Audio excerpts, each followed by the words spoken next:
Welcome to Homeschool in Real Life. My name is Jana Cook, and I'm the community manager of BookShark. Today, I am joined with Nicole Shaffer. She is the founder and blogger of Army Wife Homeschool Life. We're going to be talking about some homeschool issues and the difference between pandemic schooling being an issue versus a typical homeschool hangup. So, Nicole, thanks so much for being here. Can you tell the audience a little bit about yourself and your blog? Hi, thank you so much for having me.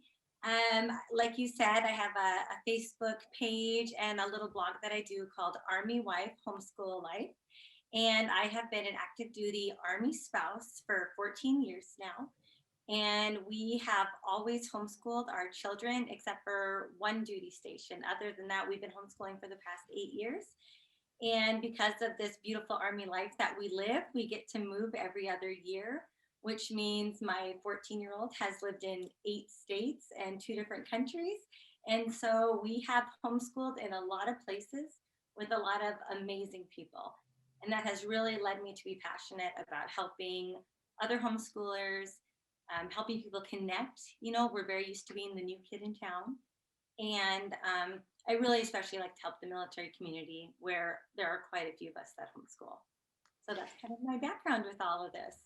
So, tell us, where are you currently at? So we currently live in Southwest Germany in the Kaiserslautern military community. And we've been here for about 9 months now. And we're really enjoying it. So we get to be international homeschoolers this year. Now, will you be there for a little longer, or do you guys not know how quickly you move? We actually get to be here for 3 years, which is Okay. a big deal for us. We usually move every 2 years. So it's a pretty cool place to be for an extended tour. So, I think the first thing I would like to address with our audience when we're trying to deal with this idea of a pandemic issue versus a homeschool hangup, let's just start at the beginning. One of the things I think that is overwhelming for homeschool parents is where to start. So, can you kind of just speak to this idea when someone comes to you and says, Nicole, I want to homeschool my kids. I'm overwhelmed. I have no idea. Where do you go with that? Okay, so the first thing I tell those parents that come to me or that are directed to me is I say, take a breath. Count to 10. It's going to be okay. You know what? People get so overwhelmed by the choices and regulations and, different experiences that people have had. And so always take a breath first.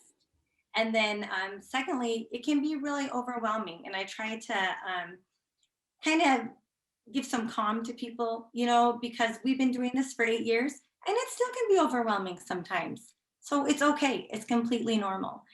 And what I usually do is direct them toward maybe like a mentor parent who's been homeschooling for a while. And ideally, someone that you can go and get your hands on some curriculum, figure out how your child learns best. Because that's one of the beauties of homeschooling.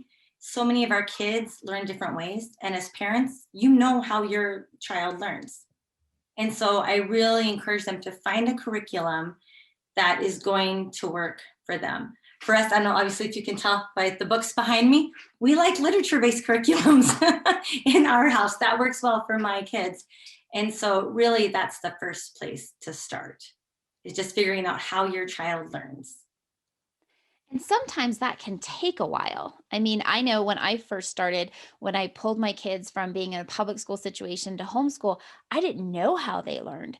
So I think another point is that this takes a while. And you have these parents who have come in who are homeschooling because of the pandemic worldwide, right? And they're kind of like this first year was a learning curve for everybody.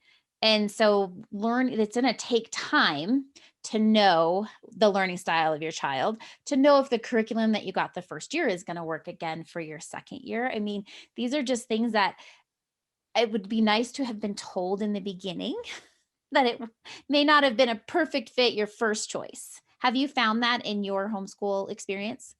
Yes, I love that you mentioned that because we definitely in the early years, especially, we went through 3 or 4 different curriculums before we found the one that was the right fit. And so that's another really good point to make with new homeschooling families is that you are not, bound by law or a contract to stick with this curriculum that you wanted to try out. If something that you tried doesn't work for your kids, you can change it. You can change it mid-school year if you want to, and it'll be okay. It'll be all right. And then I also like to direct them to curriculums like BookShark that kind of give them a nice layout, and it can tell you what you need to do every single day, and everything's provided for you. And it really helps for that initial process to be a lot less overwhelming. I know when I started homeschooling, I was suggested to start with BookShark, and I was like, "Thank you. That's it." Like, I didn't wanna look at anything else. I was overwhelmed with the idea anyways. It wasn't my first choice to homeschool my children, even though ironically I was homeschooled personally as a kid. It wasn't something I was expecting to do with my own. And so when someone said, get a box curriculum that has it laid out, and here you go, Bookshark has that. And now we're completing our 5th year, and I'm like, nope, I don't want to go anywhere else. This works really well for us. But I do have to give myself permission as a homeschool parent to change things up when necessary. And I still struggle with that. I'm not sure if it's my personality, but I do. I'm like, no, the book says we're supposed to do it this way. And I think possibly part of it was just the way I was trained. Like it says it, you do it. And to know there's so much freedom in homeschooling that even as a seasoned homeschool mom, I don't take advantage of that freedom nearly enough. Yeah, and I think that's a really great point too. And also, each child that you have might take things a little differently too. So if you have multiple children in your home, my eldest is a very checklist by the book. He goes through that instructor's guide and he does everything in order that he needs to do. My middle son, maybe he wants to complete all the history one day and then all of his math on 2 days. Or, you can you can kind of flow with that a little bit and give yourself the grace to do that, to figure it out. Yeah. So when you're connecting with other even Army families that are coming to you and saying, "Hey, we're thinking about homeschooling," you mentioned mentorship. How do you connect people with a mentor, or where can our viewers go to find a mentor?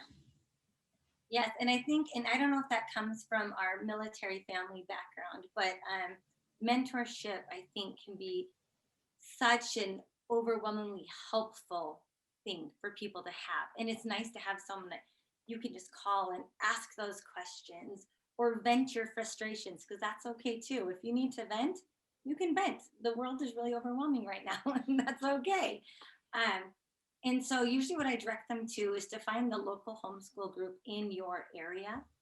And this is where social media is just an awesome resource, because pretty much every co-op that we have belonged to, or area that we've lived, there's always been a social media presence and or a private Facebook group, for example, Mhm. for the local homeschool, either co-op or just a group of people, just more of a social group that you can ask those questions. Because another thing to consider is every area and every state has different opportunities for homeschoolers. They have different regulations for homeschoolers, different laws or reporting procedures that you might need to follow.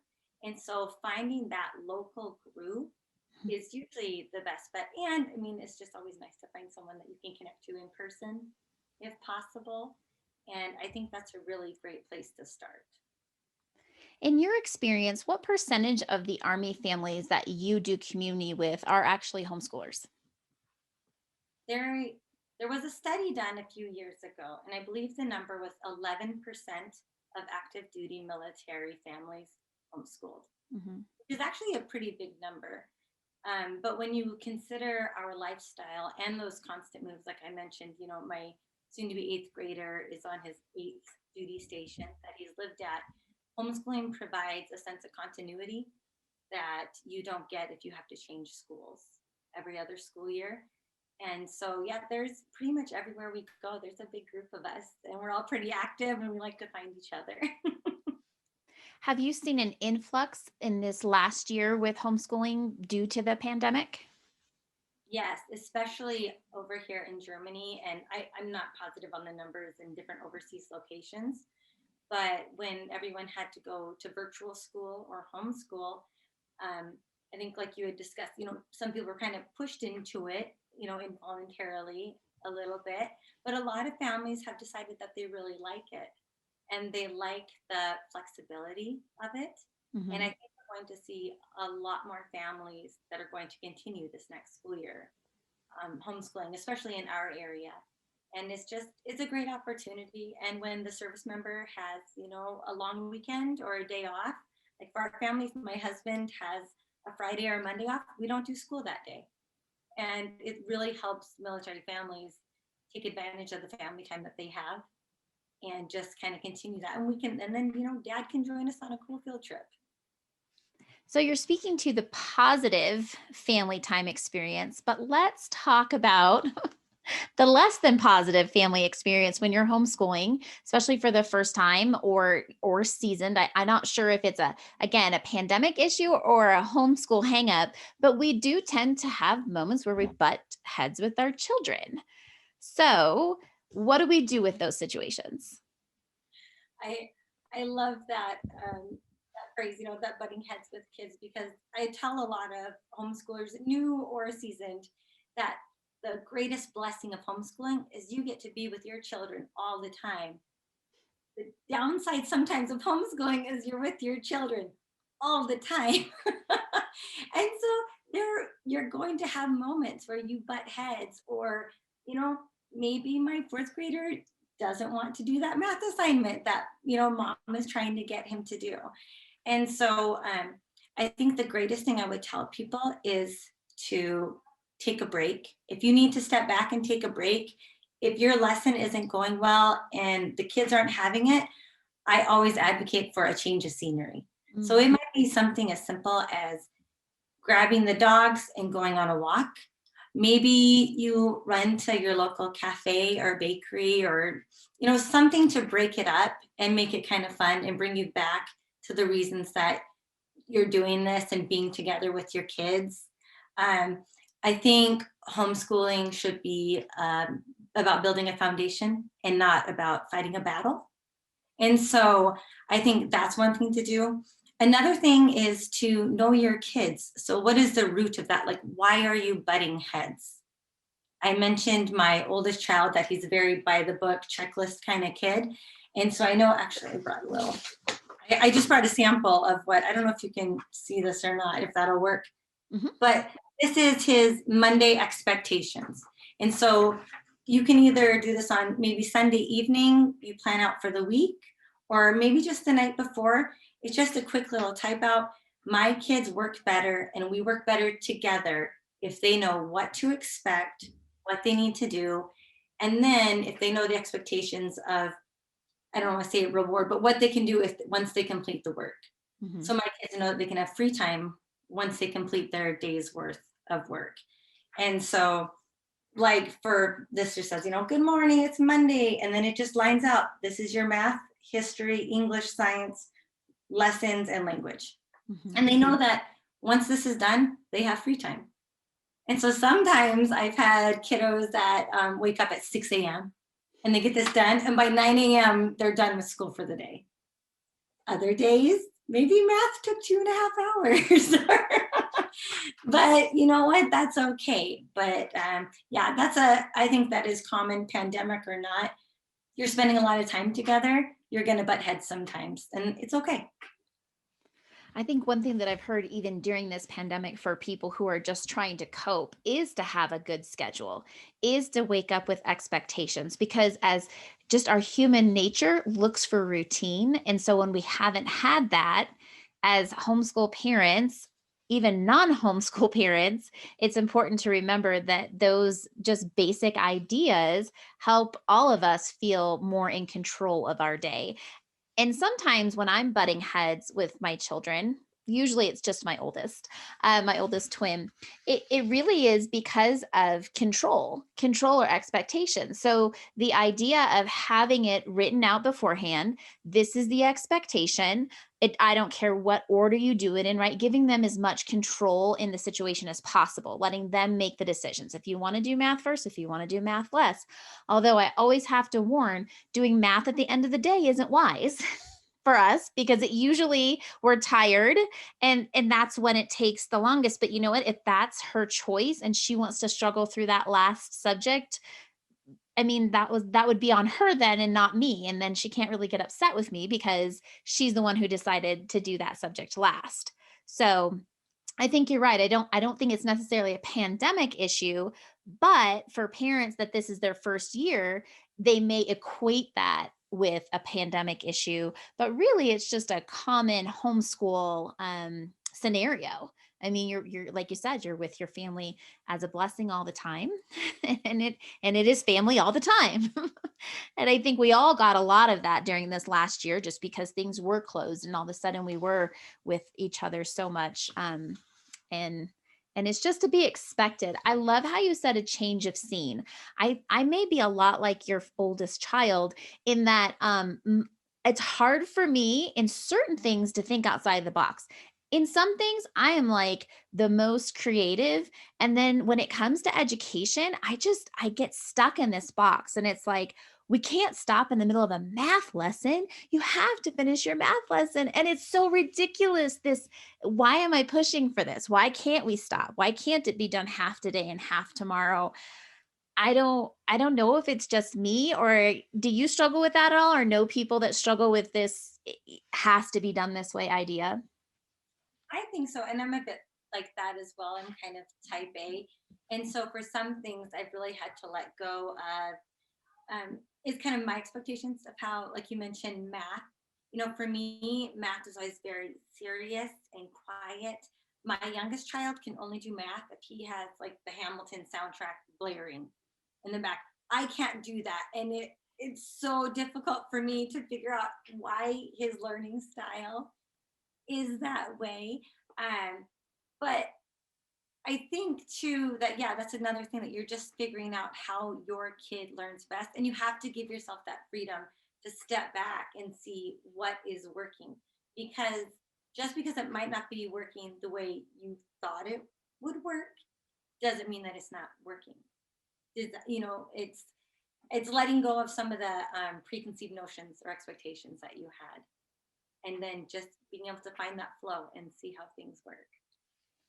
What a beautiful opportunity to show our children that life is really flexibility, right? Like in the fun ways with time, and in the not so fun ways of being uncomfortable when they're presented to do something in a different way. Because that's how I feel as a homeschool mom. I'm like, I'm uncomfortable. This isn't what I know. It's new. I don't like that feeling. I like it's a lack of control, right? I don't know what the outcome's going to be. This may not go well, where I want to be planned out and like, if this is this beautiful, but we know that's not how it works in real life. I don't know, maybe I read too many fairy tales or watched too many movies as a kid. Like it did a disservice to like, wait, this isn't how it ends. Like we're not supposed to be crying. We're not supposed to not have our work done and it's dinner time. Like, and we just have those days. It's so much grace is needed for parent and child. And then grace upon grace during a pandemic where everyone has outside stressors that aren't normally there. And now you're doing something that's new, which causes human nature stress. And then you have these outside stressors of financial, health, social, and we're just all trying to do our next best thing the next day. And so I do think that this year has been unique, even for seasoned homeschoolers, in the fact that this is not how it typically looks. We don't sit around and stare at each other 24/7 in a typical homeschool time. Yes, and I actually really love that you just mentioned, you know, that you're doing your best. Kind of our family motto is kind of do the best with what you have that day. And Mhm. I think it's really important for homeschool parents as well. You know, I like to tell, or just moms or parents, or really just in general, do the best with what you have today. Because some days I wake up, I don't need coffee, you know, my tank is full, I'm ready to go. And other times we're having a really slow day. And that's okay because that's what we have to work with that day. And so I think that's also really important. And, when we go back to talking about expectations and routines and how important that can be, like you said, our kids don't have a lot of control right now in their lives sometimes. And I think also adding into that routine is make sure you're planning some fun stuff in that routine too. I have this list that I print out for my kids so they know what to do every day, but they also know that every Friday is Fun Friday. And so, because we use a curriculum that has a 4-day school week, Fridays are open. So, that might be something as simple as going on a field trip, if things are open to go on a field trip, maybe going on a hike, doing a picnic. Maybe we decide to watch a movie with breakfast that morning, but they know that they can always count on Friday to be Fun Friday. And sometimes that just that little boost helps us get through the week as well. When you said watch a movie during breakfast, my heart stopped. I was like, "That's not when you watch movies. You watch movies when school is done." I mean, the more I hear myself tell these confessions, I'm like, am I seriously the only one who struggles? You have a whole theory of unschooling where people just let student led and what do you feel like today? And I know that works really well for some people. Um but I am not one of those people. I have not met a whole lot of those people that it works well for, only because I don't know, again, if it's the mindset of that's not how it's done. We don't turn the TV on when school's not done yet. Like, but I love that. I mean, really, especially during a pandemic where things are so topsy turvy, turned upside down, we have to be able to say, you know what, we're starting with a movie today. You know what, we're actually going to walk the dogs, or let's get crazy and have dessert before breakfast. I mean, these are just things that We're joking. too far, Jana, too far. Um, in your guys' so you said you've been in Germany for 9 months. That means you guys moved during this pandemic over to there. And you have been in another country homeschooling in a non-pandemic year. So let's talk a little bit about how your homeschool has had to adjust because of the pandemic and being in another country where it sounds like there's been a little bit more severe lockdown than some of the other places over here in the States. Yes, we're actually currently under a curfew here in Germany, and most things are still closed.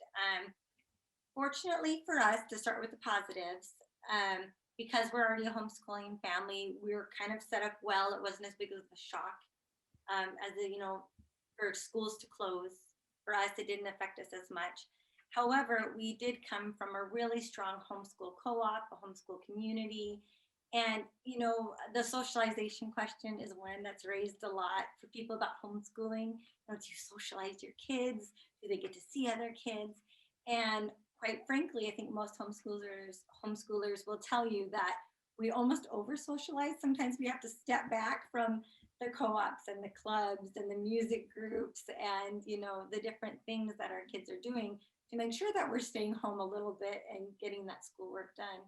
And so I think that's been one of the things that we miss the most here is that we haven't been allowed to have gatherings, and that is very specific to the pandemic, as far as having an issue with that, not being able to participate in sports, not being able to have those, fun co-op book clubs or music groups or the different things that we're really accustomed to having. We homeschool, but we're used to seeing people too. The benefit is that because we're in a new place, we're really trying to take this first year and learn about our new host nation. We've been very blessed to live. I mean, everyone's very blessed to live right now in a virtual world, in a tech world, and so we can still do German lessons with our tutor online. We have a fantastic piano teacher that has gone virtual, so we do piano online, violin online. I mean, everything's done online, but I feel very thankful that we've been able to continue our routine and our schedule in that manner. And we just keep doing little trip planners for whenever it does open up and try to get excited about, we're really working on our European geography right now until we can go explore it. Well, and you're fortunate that you said this time around you guys are going to be there for 3 years. So, fingers crossed that you guys will be able to get out soon and start doing those trips that you're planning. I think that's a great tip is just the planning part because you think about a big trip you were going to take at some point in your life, right? You had to plan that out and sometimes you planned years in advance. So maybe a tip for parents who are, in this we're not out, or my kids are suffering, get start planning. Maybe it's a trip you don't ever even take, but the excitement, and then you can start looking at, I like tropical places. So let's say Fiji. And you can look at their culture. You can start talking about, like, if you went, how you'd have to convert the money, where you would want to go, get pictures. Like you said, virtually, we have so much at our fingertips, like never before in our lifetime or in the world's history. So we can do these things. It's just that outside of the box thinking that's needed. That again, I'm guilty of kind of more shutting down than getting outside of myself and exploring other options because it's just not going to be what we wanted it to be right now. Yeah. And one thing I would also encourage homeschoolers to do is really take ownership and take charge of those opportunities as well. If you live in an area where maybe there aren't a lot of virtual options, kind of create them for yourself. You can create a virtual book club if you want, or we've had a lot of success here working with local businesses, because the businesses are looking for customers and they're shut down right now as well. And so we've been able to do a few things, such as we did an online German baking class with a local bakery here. And we just did it over Zoom. They dropped off the materials at our house, and then we were able to do it. We've done a floral arrangement class, which I never would have thought I would do, but it was with a local garden center here. We did an online pottery painting class where, again, we just picked up all the supplies. We did it here at home. So, there's pretty much everywhere you live, there's either a local business or a home based business somewhere that you can connect to and really just create your own opportunities. And then, you get to make your extracurriculars look how you want them to look, if that makes sense. Just, create opportunities and get excited about it. I think getting excited is like step number 1. Pump yourself up, get excited again. And then get excited. Well, it's interesting because it seems like in the fall, right? Back to this idea of traditional schooling, in the fall, you get all your materials and you're excited to get going. I'll speak for myself, and I'm gung ho about that first, half of that first year. And it's like, oh, we're so excited. And then you get to after the holidays, and there's a legitimate like down that I believe every homeschool family feels. And so just knowing, and I feel like that kind of has lasted longer this year, maybe than in the past. And so just recognizing that that's what it is. We do have pandemic fatigue, regardless of your schooling situation. And so you can get excited and take, new ideas and think outside the box and kind of just put a fresh step into your homeschool, especially as you're finishing out this year. Even if you're thinking about going through the summer, changing it up, maybe like you said, maybe do it a little bit different way. Don't do it the same way you've been doing it for the last 28 weeks. Do it a little differently, add different stuff in. But it does take kind of someone else giving you permission that that's okay. I think for me, it's like I need someone to say, here's another way of looking at it, Jana. Like, what? Oh my gosh, fresh eyes is always really helpful. You talked about community. Obviously, the military, being overseas. There's a lot of community around that. And in this year, you guys have had maybe less of it in physical presence, community. But can you just talk to some homeschooling parents who have been pandemic homeschooling and kind of tell them what community means to you and how much it's enhanced your homeschool experience? Yeah. community, like you said, especially in the military lifestyle, really means almost everything to us. You know, every time we move, months before we get to the new place, I'm online, I'm searching, I'm looking for those communities that we can just plug right into. And, you know, that might be a church, it might be a co op, it might be hiking clubs, it might be naturalist groups if you're, you know, if you're really into nature study with your kiddos. um, what a community gives you, like you said, asking for someone to give you permission to change it up, that community and that mentorship can be such a boost to your morale and your energy levels. Um, Once you find that community of other homeschool parents, you realize, like you were discussing, you know, we call it the February slump, where you're like, oh, we got to finish the school year off. We've lost that momentum. And it's not so scary when you get a chance to share with other parents and they're all going, oh, yeah, us too. You know, you don't feel so isolated. And again, going back to the pandemic issues, social media, online presence, virtual groups have really been a lifesaver for us. And that's what I would really recommend people seeking out right now. Um, Check local churches, maybe they host a homeschool group. For the military, we've been really lucky. We've had several chapels that have let us use their buildings, and you might have other clubs. Maybe your kids are interested in 4 H or scouting, and there's a lot of ways for you to plug into a community. And I think the greatest thing I would tell anyone to do is it can be intimidating and you can feel like kind of, oh, I don't want to reach out there. But just if you can get out there and you can connect to people, your homeschool experience is going to be so much richer. You'll get more out of it, your kids will get more out of it, and it won't seem so daunting. I found this last summer. Sometimes when I hear community, I think it's another thing I'm going to have to go to, right? Like it's like one more thing I'm going to have to connect in.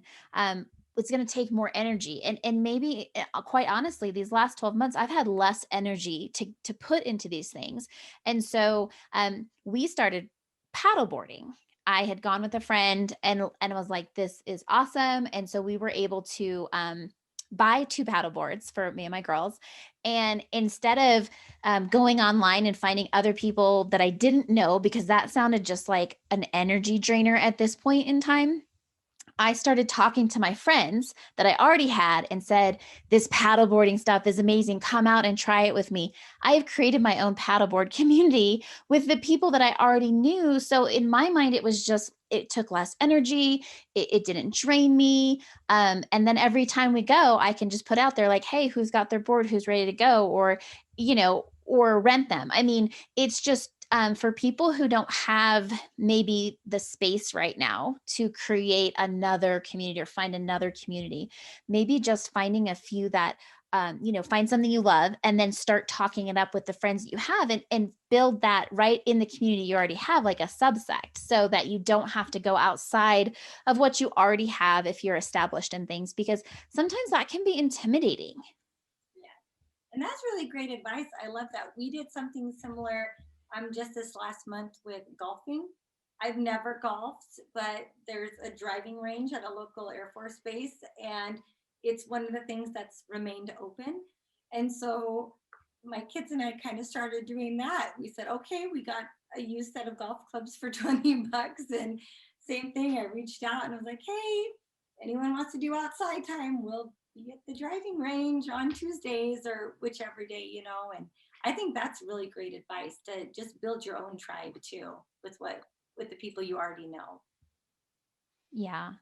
And for those families who maybe they're the only one that they know homeschooling, I think one of the greatest testimonies is to share your experience with other people, because they might be on the fence. People in your community already might be over the virtual or going to school, but then not going to school, going back online, the inconsistency of it. So definitely reach out and try to build that within the people that you already know, so that, you may feel like you're all alone. We've had some people on our Facebook group saying, I live in this rural area. There aren't any co-ops yet. And while again, creating it yourself may be overwhelming, but start small. Maybe just reach out to a few people and say, hey, have you ever considered doing this? Or, let's get together one day and I can tell you about it, selfishly because you need some more people in your tribe. But really, you're giving them an opportunity to educate them about something maybe they didn't know about.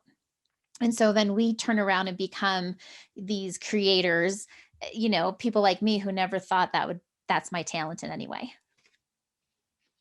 Yes, I'm with you. That's actually how we got started. Our next door neighbor, when we were stationed in Washington, homeschooled, and I never thought that I would, let alone homeschool, let alone be a stay-at-home mom, right? That was never on my radar.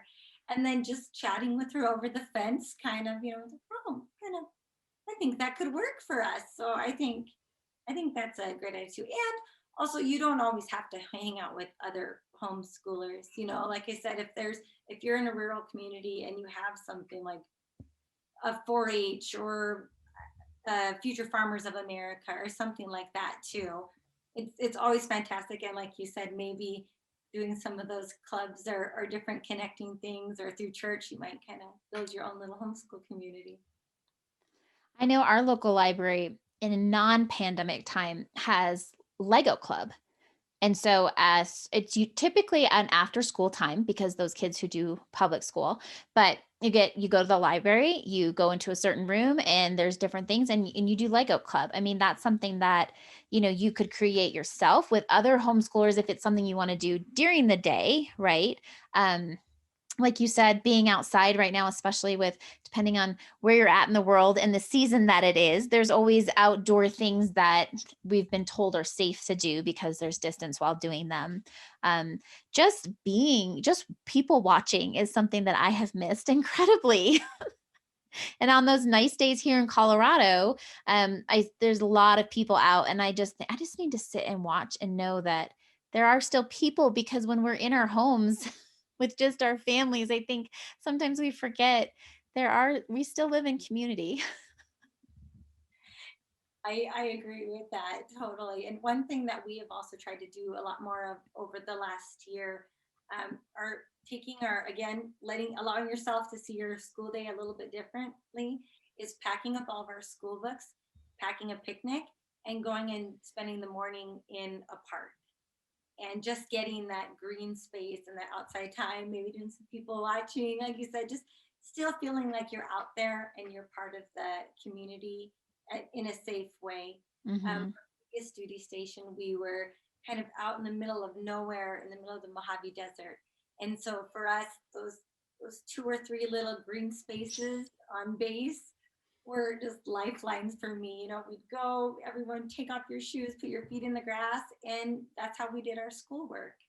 And so, again, just finding little ways that can boost your mood and enhance your school day.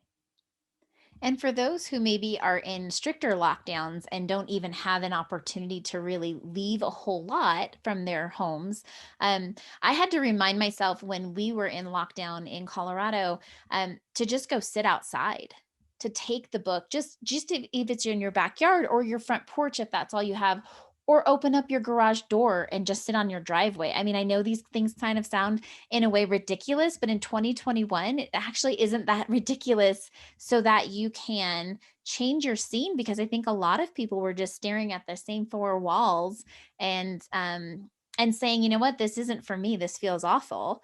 Well, that was for everybody. Everybody was feeling that, homeschooling or not homeschooling. So I had to remind myself like, "Oh, we can sit outside still. We have a patch of grass that we can go sit in." And then when you saw your neighbor out in their patch of grass, you could talk to them at a safe distance and then you remembered like, "Oh, that's right. There are people. We're not we're not all in boxes separated, for our own good, but we still need to connect and have community." And as a homeschool mom, we love our children and our families, but they're not enough, right? Like we need to have more than just our families, because when you get into those hard situations and you're frustrated and you've had a bad day, you need to be able to get on the phone and talk to somebody and say, and not that they can fix it for you, but sometimes just verbalizing your frustrations,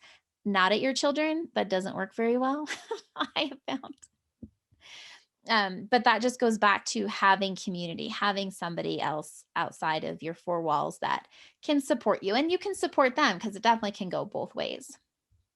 Yes, exactly. And I like that you pointed out that it doesn't necessarily have to be this big space, like you said. It could be something as simple as sitting in the driveway. We did a lot of that at our previous duty station in California in the desert, just like sitting out in the driveway and kind of, hoping someone would be on a walk coming by. Or we also did a lot of creating our own green space, which can be kind of fun. Take a science lesson on seeds and plants, and fill it. You just have a little balcony or a little back porch or something, fill it up with some green stuff. That worked really well for us too. And it was just something different that gave us, a little outdoor time. And like you said, it can make such a difference. Just that a little bit of outside, a little bit of breeze can really change your day. For parents who have said, okay, well, I did homeschool this year because of the pandemic, and they may be on the fence. They see benefits for sure, but we've talked about some of the negatives that can come when you, especially when you pandemic homeschool. So maybe their why was to get out of virtual learning. Maybe their why was their children needed some more consistency because the back and forth on top of everything else was too much for them. And maybe it was more the parents' why, like the back and forth was too much on the parents trying to figure out work schedules. Are the kids going to be quarantined this week, next week? So would you just speak to them on the importance of what their why is, and how, even though it started off maybe with their why being outside of themselves, how that can change over time? Yeah, I think the first step at following this school year is to really look at what went right and how did your child learn? For a lot of kids, they're making these huge leaps and bounds in their academics since they've been home, and to really take that into consideration. And maybe your why is different. Your why might be helping your kid get ahead in math. It might be really helping that young reader increase their reading levels. And it might be something as simple as how did it change our family this last year? you know for me, the why is always family time, and that can be seen or set in a lot of different ways.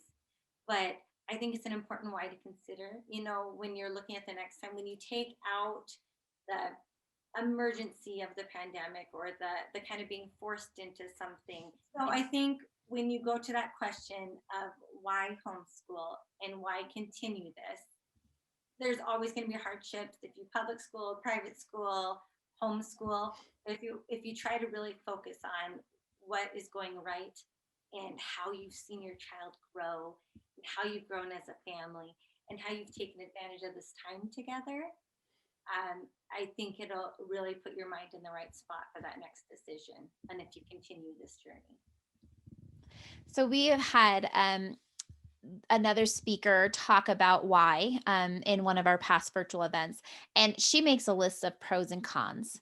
And so I think that your idea of writing down, like, what went right, what were the benefits that you saw this year, and let's be honest, there's some cons. I mean, we're homeschool moms. We're not going to fool and say that every day, I wake up and the birds coming through the door and we sing together and life is right. I mean, that's not reality. There are some glimpses of those bird singing moments, but that's not the everyday. So that it is important to look at both the positive and the negative. But I think you're right, and I think we both have experienced the positives definitely outweigh the negatives. And so if we can just be an encouragement to parents that as they're going through that list, be very mindful of even the things that were negative. What were pandemic issues? What were not being able to get out of the house is not a homeschool hangup.